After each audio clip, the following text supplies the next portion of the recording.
14 अगस्त की सुबह करीब 6 बजे मुजफ्फरपुर के सदर थाना क्षेत्र में स्थित सहजानंद कॉलोनी की गली नंबर 9 में जब कॉलोनी के लोग अपने अपने घरों से बाहर निकले तो उन लोगों की नजर एक संदिग्ध बोरी पर पड़ी। बोरी का आकार काफी बड़ा था और बोरी से अजीब स्मेल भी आ रही थी क्योंकि बोरी के ऊपर बहुत सारी माखियां लग रही थीं। धीरे धीरे सहजानंद कॉलोनी की गली नंबर 9 में लोगों की भीड़ जमा होने लगी और सहजानंद कॉलोनी में सनसनी सी फैल गई। लेकिन सवाल यह है, आखिर उस बोरी में क्या था? किसने उसे वहां छोड़ा और क्यों? 13 अगस्त 2024 को मुजफ्फरपुर के बरूराज इलाके का रहने वाला जयप्रकाश शाम करीब 7:30 बजे अपने घर से निकलता है और वह अपनी भाभी से कहता है कि मैं अपने दोस्तों से मिलने जा रहा हूं और जल्दी घर वापस आ जाऊंगा। लेकिन जब रात काफी होने लगी तो घर वालों ने जयप्रकाश को तकरीबन 10:30 के आसपास फोन किया तो फोन स्विच ऑफ बताया। कई बार फोन किया पर फोन बंद ही बताया।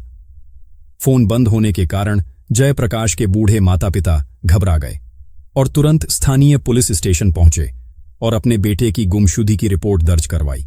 उन्होंने पुलिस को बताया कि मेरा बेटा किसी जरूरी काम से बाहर गया था और वह यह कहकर गया था कि मैं जल्द ही लौट आऊंगा, लेकिन काफी रात हो गई, लौटा नहीं। तो मैंने फोन किया तो फोन बंद बताया। फोन कई बार किया पर फोन बंद ही बता रहा है और उसका अभी तक कोई पता नहीं है। पुलिस ने रिपोर्ट दर्ज करके उनको घर भेज दिया। पुलिस ने अपने तरीके से जयप्रकाश की जांच शुरू कर दी और जयप्रकाश की तलाश में लग गई। दूसरी तरफ जयप्रकाश के परिवार के लोग भी पूरी रात बेचैनी में बिताई। अगले दिन 14 अगस्त की सुबह करीब 6 बजे मुजफ्फरपुर के सदर थाना क्षेत्र में स्थित सहजानंद कॉलोनी की गली नंबर 9 में जब कॉलोनी के लोग घरों से बाहर निकले तो उन लोगों की नजर एक संदिग्ध बोरी पर पड़ी। बोरी का आकार काफी बड़ा था और बोरी से अजीब स्मेल भी आ रही थी क्योंकि बोरी के ऊपर बहुत सारी माखियां लग रही थीं। सूटकेस खोलने के बाद जो नजारा सामने आया, वहां मौजूद सभी लोगों के होश उड़ गए और नजारा इतना भयानक था कि वहां मौजूद लोग चीखते चिल्लाते वहां से भाग खड़े हुए। सूटकेस के अंदर एक शव था जो बुरी तरह से कटा फटा था। लाश का सिर धड़ से अलग था और उसका पेट भी बुरी तरीके से फटा हुआ था और आंतें भी बाहर निकली हुई थीं। तेज बदबू होने के कारण वहां खड़ा होना बहुत मुश्किल हो रहा था। कॉलोनी के लोगों ने तुरंत सहजानंद पुलिस को फोन कर इस खौफनाक घटना के बारे में जानकारी दी। कुछ ही देर में सहजानंद पुलिस मौके पर पहुंच गई। शव की हालत देखकर पुलिस के भी रोंगटे खड़े हो गए। अब पुलिस को भी शक हुआ कि यह मामला एक जघन्य हत्या का है। पुलिस ने वहां मौजूद लोगों से पूछताछ की लेकिन कोई भी मृतक की पहचान नहीं कर सका।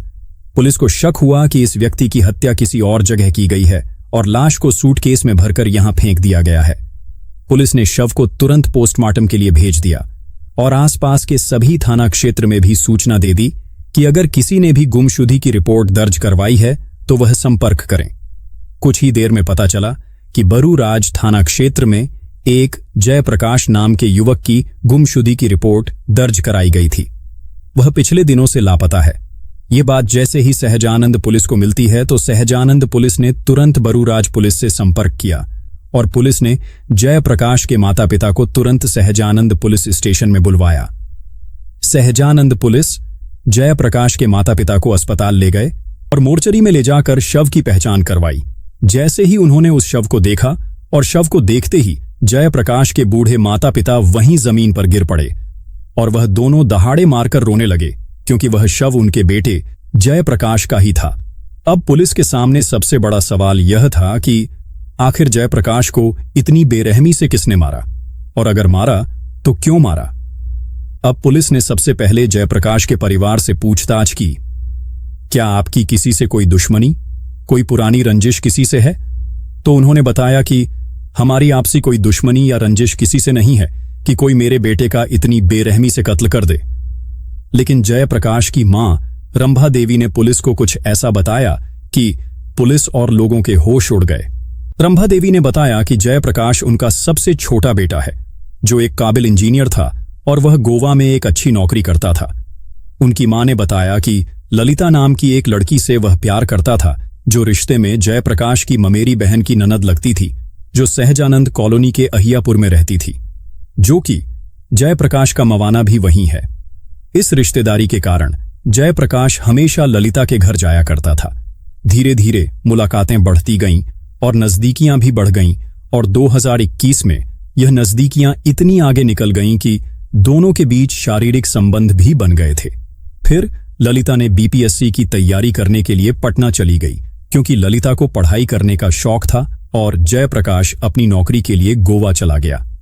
भले ही दोनों अलग अलग शहरों में रह रहे थे, लेकिन उनके बीच दूरियां नहीं आईं और बातचीत का सिलसिला फोन के जरिए बना रहा। फोन कॉल और वीडियो कॉल से उनके बीच बातचीत होती रहती थी। इसके अलावा जयप्रकाश ललिता से मिलने भी जाया करता था और इन्हीं मुलाकातों के बीच जयप्रकाश ने ललिता के कुछ अश्लील, आपत्तिजनक वीडियो और फोटो अपने मोबाइल में बना लिए थे और वही ललिता जयप्रकाश से जो भी पैसे मांगती थी, जयप्रकाश उसे देता रहता था, क्योंकि जयप्रकाश ललिता से बेइंतहा प्यार करता था और ललिता की हर डिमांड पूरी करता रहता था। और जयप्रकाश हर महीने अपनी कमाई से कुछ पैसे ललिता को भी भेजता था। और जब इस रिश्ते की जानकारी जब ललिता के घर वालों को लगी तो ललिता को काफी समझाया गया, लेकिन ललिता नहीं मानी। काफी सोच विचार करके ललिता के घर वालों ने शादी के लिए तैयार हो गए, क्योंकि जयप्रकाश रिश्ते में भी पड़ता था। और अब ललिता के घर वालों ने 2023 के अंत में ललिता की शादी की बात करने के लिए जयप्रकाश के घर आए, लेकिन उन दिनों जयप्रकाश के घर वाले घर पर नहीं थे और शादी की बात अधूरी रह गई। अगस्त 2024 में ललिता ने अचानक जयप्रकाश को मिलने के लिए बार बार फोन करके बुलाना शुरू किया।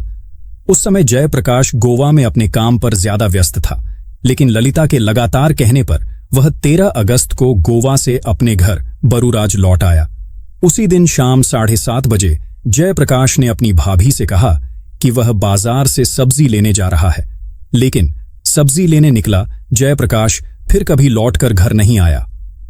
अगले दिन यानी 14 अगस्त की सुबह सहजानंद कॉलोनी की गली नंबर 9 में एक सूटकेस में बंद शव बरामद होने की खबर से सनसनी फैल गई। जयप्रकाश के परिवार वालों को सूचना मिलते ही वह अस्पताल पहुंच गए। बड़ा भाई और भाभी ने शव को देखते ही पहचान लिया कि वह कोई और नहीं, उनका अपना जयप्रकाश है। शव की पहचान होने के बाद भी सवाल जैसे का तैसा था। पुलिस ने मामले की तहकीकात जांच शुरू कर दी। पुलिस सहजानंद पहुंची, जहां से शव को बरामद किया था, और अब पुलिस सहजानंद कॉलोनी के सभी लोगों से पूछताछ करने लगी। साथ ही उस इलाके में लगे सीसीटीवी कैमरा को भी चेक किया जाता है। तभी पता चलता है जहां से शव को बरामद किया गया था, वहीं से करीब 100 मीटर दूरी पर लगे एक सीसीटीवी में कुछ लोग रात के समय एक साइकिल से 3 लोग एक बोरी ले जाते दिखे। एक आदमी चल रहा था और 2 लोग बोरी पकड़े हुए ले जाते दिखे। पुलिस ने देखा कि वह लोग कुछ दूरी पर जाकर बोरी को वहीं पर छोड़कर चले गए, लेकिन रात का समय था तो पुलिस को फुटेज में कुछ साफ साफ नहीं दिखा, लेकिन पुलिस को कुछ समझ नहीं आ रहा था। फिर पुलिस ने जयप्रकाश की फोन कॉल डिटेल निकाली और जयप्रकाश की कॉल रिकॉर्डिंग को चेक करती है तो पता चला कि उसकी सबसे ज्यादा कॉल ललिता के फोन पर की है और 13 अगस्त को घर से निकलने के बाद उसने ललिता से बात किया है, यानी आखिरी कॉल ललिता का ही था। अब पुलिस जयप्रकाश की मां रंभा देवी के बयान और ललिता के फोन पर जयप्रकाश की आखिरी कॉल और सीसीटीवी फुटेज, पुलिस इन सभी चीजों पर अच्छे से गौर करती है तो पुलिस को यकीन हो गया था कि इस कत्ल में ललिता का ही हाथ है। पुलिस बिना देरी किए ललिता के घर पहुंचती है, लेकिन ललिता के घर वाले तो पहले ही फरार हो गए थे। अब पुलिस जयप्रकाश के फोन की लोकेशन चेक करती है और ललिता के फोन की भी चेक करते हैं तो पता चलता है कि 13 अगस्त की रात को ललिता के फोन की लोकेशन सहजानंद कॉलोनी की एक लॉज में पाई जाती है। पुलिस बिना देरी करे उस लॉज पर पहुंचती है और पूछताछ करती है। पूछताछ करने पर पता चलता है कि उस कमरे में रविंद्र कुमार किराए पर रहता है, जो देवरिया का रहने वाला है, और रविंद्र कुमार ललिता का ममेरा भाई है। इस बात का पता चलते ही पुलिस रविंद्र कुमार को अरेस्ट कर लेती है और पूछताछ की जाती है। पहले तो रविंद्र कुमार अपने आप को बेगुनाह बता रहा था, पर पुलिस को पता था कि रविंद्र कुमार झूठ बोल रहा है। पुलिस ने रविंद्र कुमार को डराया और 3rd डिग्री देने को कहा तो रविंद्र कुमार सब कुछ तोते की तरह बोलने लगा। उसने पुलिस को जो बताया जयप्रकाश के कत्ल के बारे में तो पुलिस के भी रोंगटे खड़े हो गए। उसने पुलिस को बताया कि एक दिन जयप्रकाश ने ललिता को वीडियो कॉल किया तो बात करने के दौरान जयप्रकाश ने ललिता के रूम में एक अनजान लड़का देखा। जब जयप्रकाश ने ललिता से पूछा तो ललिता ने उसे इधर उधर की बातों में घुमाने लगी और कुछ भी बताने से इनकार करती रही। इसी बात को लेकर उन दोनों में झगड़ा शुरू हो गए थे। रोज रोज के झगड़े से तंग आकर एक दिन ललिता ने जयप्रकाश से कहा कि जब आपको हम पर भरोसा ही नहीं है तो अब इस रिश्ते को यहीं खत्म कर देना चाहिए। तो जयप्रकाश ने कहा कि रिश्ता खत्म करने की बात कहां से आई? मैं तुमसे प्यार करता हूं तो आपका भी हक बनता है कि आप हमसे कुछ न छुपाएं। और जो मैंने आपसे पूछा है कि वह लड़का आपका कौन लगता है और आपके कमरे में क्या कर रहा है। लेकिन ललिता अब बोलती है कि हमें अब आपके साथ नहीं रहना है और न कोई आपसे रिश्ता रखना है। लेकिन जयप्रकाश ललिता को छोड़ना नहीं चाहता था। जयप्रकाश ललिता से बहुत प्यार करता था और शादी भी करना चाहता था। फिर एक दिन ललिता ने जयप्रकाश के घर फोन करके उनकी मां रंभा देवी से कहा कि आप अपने लड़के को समझ लो, आपका लड़का सही नहीं है और मैं उससे शादी नहीं करूंगी, और अगर तंग किया तो अच्छा नहीं होगा, और फोन काट दिया। फिर जयप्रकाश की मां ने अपने बेटे को फोन करती हैं और सारी बात बताती हैं और अपने बेटे को समझाती हैं। लेकिन जयप्रकाश समझने को तैयार नहीं था और बोला, मां, मैंने ललिता पर बहुत पैसा खर्च किया है और उससे बहुत प्यार भी करता हूं। हमें खर्चा नहीं चाहिए, मैं शादी करना चाहता हूं। लेकिन ललिता कुछ भी मानने को तैयार नहीं है और जयप्रकाश का फोन भी उठाना बंद कर दिया। बात न होने के कारण जयप्रकाश बहुत ज्यादा परेशान था। ललिता से बात न होने की वजह से ललिता के कुछ आपत्तिजनक फोटो वीडियो जयप्रकाश के पास थे। ललिता से बात न होने के और शादी से मना करने के कारण जयप्रकाश ने वह आपत्तिजनक अश्लील फोटो और वीडियो ललिता के घर वालों और रिश्तेदारों के व्हाट्सएप पर भेज दिए, जिसकी वजह से ललिता के घर वालों और रिश्तेदारों की तरफ से जयप्रकाश को धमकियां मिलने लगी थीं। और अब ललिता ने अपने इस अपमान का बदला लेने के लिए जयप्रकाश को अपने घर वालों के साथ मिलकर रास्ते से हटाने का प्लान बनाना शुरू कर दिया था। पूछताछ के दौरान ललिता के ममेरे भाई रविंद्र कुमार ने पुलिस को बताया कि जयप्रकाश का कत्ल करने के लिए ललिता लगातार फोन कर रही थी, लेकिन जयप्रकाश गोवा से नहीं आ रहा था। फिर ललिता ने शादी करने की एक झूठी चाल चली और जयप्रकाश को शादी का झांसा देकर उसने जयप्रकाश को विश्वास दिलाया कि आपके मुजफ्फरपुर पहुंचते ही हम दोनों शादी कर लेंगे। लेकिन जयप्रकाश को समझ नहीं आ रहा था कि ललिता अचानक शादी के लिए तैयार कैसे हो गई। लेकिन जयप्रकाश ललिता पर भरोसा करके मुजफ्फरपुर आ गया और सबसे पहले जयप्रकाश भगवानपुर में अपने बड़े भाई के घर गया। फिर जयप्रकाश अपनी प्रेमिका ललिता से भगवानपुर में एक होटल में मिलने गया और दोनों ने मिलकर नाश्ता भी किया। और फिर ललिता ने जयप्रकाश को अपने ममेरे भाई रविंद्र कुमार के कमरे में ले जाने के लिए तैयार किया और जयप्रकाश के पूछने पर ललिता ने उससे कहा कि वहां पर शादी की सारी तैयारी कर ली गई है। जयप्रकाश को नहीं पता था कि मौत उसका इंतजार कर रही है। प्यार में अंधा जयप्रकाश बेचारा करता भी तो क्या। वह दोनों रविंद्र कुमार के कमरे में पहुंच गए। इसके बाद ललिता ने चुपके से फोन करके अपने घर वालों को भी बुला लेती है।